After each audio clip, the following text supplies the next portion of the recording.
Alright guys, so in this tutorial I'm gonna show you the best way on how you can use PlayStation 5 or PlayStation 4 controller on Forza Horizon 6.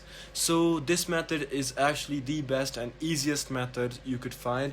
So what you need to do is just go to your Google, and right over here you'll see the option for DS4. So you just need to type in DS4 download on your Google, and you just need to go to this website right over here and you need to download DS4.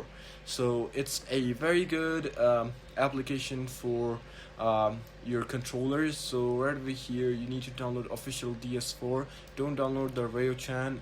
Official DS4 is way more stable and way more good, and it goes well with your PC.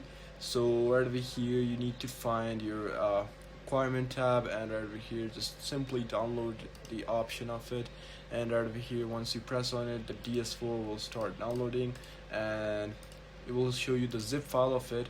And right over here what you have to do is just get the zip file out in the open right over here. Once you get the win install file, just simply close the WinRAR, and right over here you'll see DS4. Just open it up like this, and right over here you got an option for those who prefer regular install saved like this, or you want program folder. It's up to you. I'm just gonna go with app data, and make sure you if you want like all the DualShock 4 and 5 support, just go ahead and choose these options.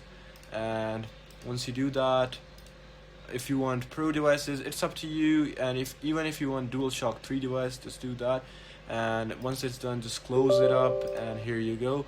Now you can just connect your controller to your PC, and right over here will show you all the controllers that you need, and then you need to press start and just open Forza Horizon 6, and then you're good to go.